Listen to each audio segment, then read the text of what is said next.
Welcome back to Mark Holub's Vlog. Thanks for joining in, guys, on this rainy afternoon. Today, what else better to do? Probably we'll leave the Lamborghini in the garage for today, but we're gonna take the Jag out. Hey, after all, Jaguar is where?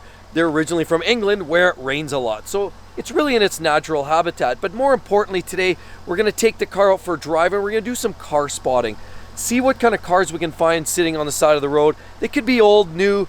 I mean, you could find everything. There's surprisingly a large amount of exotics and muscle cars, some really cool machines in this city, largely because of the oil and gas industry that's really driven a lot of that. But let's go see what kind of cool cars we have out to look at today. So what do we have over here? We have a 6.2 liter V8 that's in the Chevy in the H2. I've always loved those things. I mean, they're a little heavy on fuel. I'm not gonna lie, the H1, the Humvees, the original ones that were utilized by the military are really the cars to have. But there's absolutely nothing wrong with the H2s. They're pretty cool and I've always liked them because of their beefy, real beefy styling. Now, fuel economy is not their game, but it is a very cool vehicle nonetheless. But personally, honestly, the H3s, give that to your daughter or your wife. The S2000, that's one of the purest sports cars. So there's one of Honda's best exercises of performance cars. The S2000, 2 liter with 240 horsepower. That's 120 horse per liter. 6-speed manual. Those things are a blast. I've always loved the S2000. And there we have the Mazda RX8. It's always been kind of a special car for me. Any of the twin rotor cars. I used to own an RX7, and the RX8 here actually has the dual rotors as well. The problem was the apex seals never held very well, and these cars started burning oil at a very early age, and ultimately these cars were very problematic. The generation before it with the RX-7 twin turbo, that was the car to have. Better tuner car, better car all the way around. These RX-8s, they don't hold very good value, but they are very unique, pretty cool looking machines. I hope one day they bring back that rotary engine. Can never resist a tunnel in an F-Type. Here we go.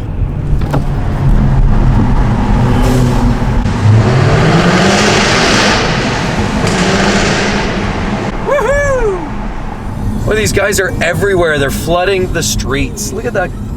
The police doing a fine job here in Edmonton. They're everywhere. And there is yet another one. Another victim. And then you even get Ferraris here in the rain, just like that one there. We notice the little side vents over there. Very clean rear end. This is a front engine car.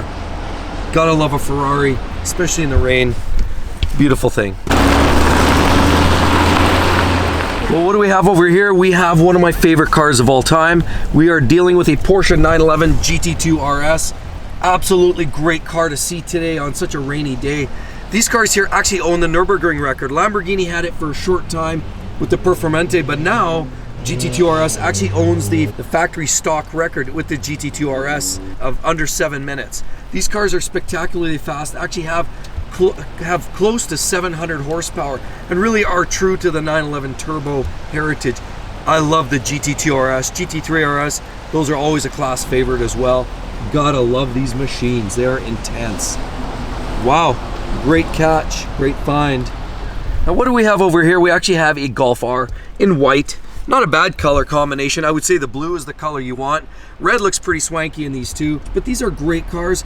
Almost 300 horsepower. You can get a double clutch transmission, manual gearbox. These are a class favorite. They're fast, they're quick, they're fun, and honestly, you save a few bucks from the Audi, although it is essentially an Audi S3, but these are great cars nonetheless. Ooh, what do we have over here? The Allroad Audi. One of the classics. I guess that's Audi in its truest form. With the wagon format, you've got the 2.7 V6 in there. Yeah, not one of my favorites. What do we have here? C63S. I love the spec of this one. You've got the big wing on the back and a racing stripe. There's an old vintage wagon, the E39 series. I mean, if you get the 530s and those kind of things, they were kind of bogus.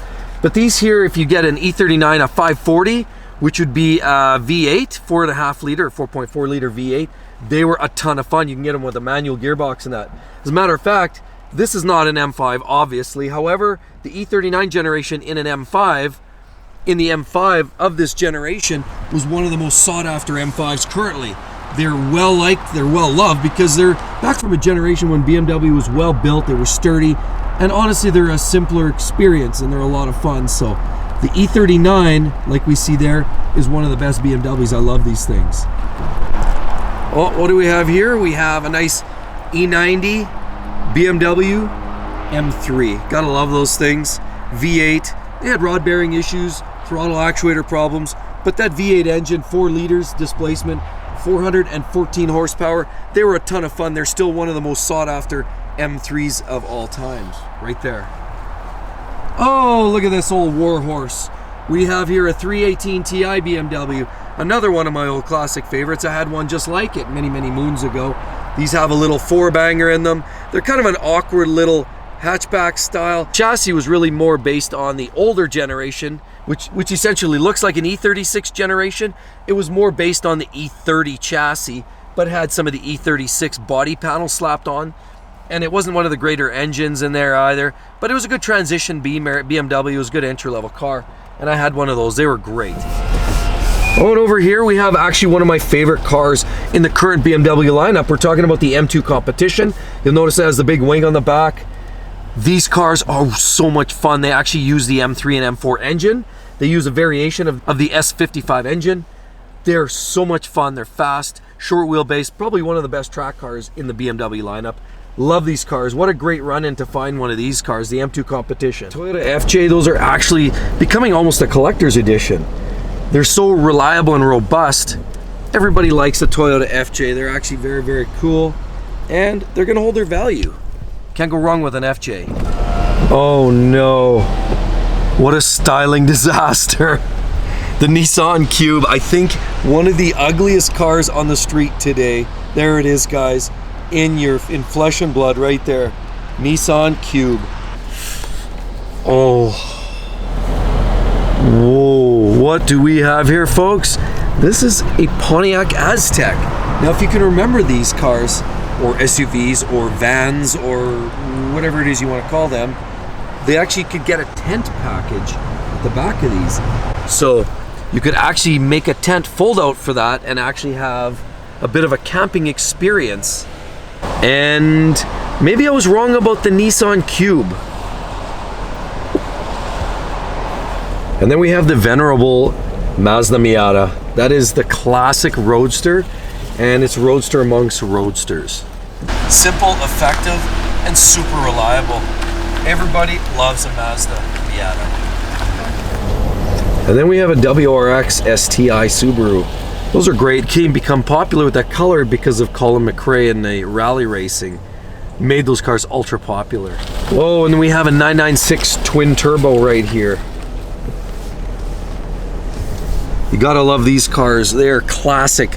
3.6 liter twin turbo, 420 horsepower, 0 to 60, 3.5 seconds. Gotta love a 911 twin turbo. The 996 generation of twin turbo, lots of the Metzger engines. Of course, they produce a lot of power reliably. And other than a bit of a soft synchro gearbox, those are bulletproof turbo cars. And there is one of my favorite SUVs. Simple, dirty, and cheap, but SRT Cherokee. These have about 465 horsepower, come with that wonderful 6.4 liter Hemi V8. Huge power in those things. What's not to like about it? All-wheel drive, huge power. You can drive it all year round. That's the car to have if you need an SUV or something versatile for the summer and you still want to go fast. And then we have the Honda Civic, which is easily one of the most reliable subcompact cars. Always a class favorite. And then we have an old 7 Series, 740IL. Look at the shit hanging off the bottom of that thing. Obviously, these cars, that's kind of a state of these cars typically. Always falling apart, never really worth fixing. You know, they're wonderful cars when they're new, but ouch. And there's a classic favorite, the Lexus GS. Unfortunately, a lot of people are missing the GS because Lexus has done away with that generation now, and they've more or less scrapped the model completely anyhow. But the GS is also a class favorite. It's one of the best sedans. Now, unfortunately, the IS is trying to make up the difference, but that's not really gonna happen with that model. And so there's a lot of cars out there to choose from. Honestly, you know, I've gone through a lot myself. I've probably owned something like 40 and 50 cars in my life. Some of them were pieces of junk, and others were actually great. I had cars that what a lot of people would consider trash. For example, I had a Fiat X19. If you see one of those on the street, it would be a shocker because those things generally don't last all that long, but they are fun to drive. Mazda GLCs and RX-7s. So every car seems to have a buyer. So regardless of what we saw today, there's some great ones and some not so great ones. But at the end of the day, they all sold for some reason or another. And that is because they bring different flavors to the table. Thanks again, everybody. That was a great drive. I'm sure you enjoyed it as much as I enjoyed filming it. So be sure to drop a line as well. I'd also like, if you guys, hey, if you're not a subscriber, please do, guys. Hey, we're trying to build a channel so we can get some really, really cool content going here. Thanks again, everybody. Let's hope to see you on the next one. Catch you then. Bye-bye.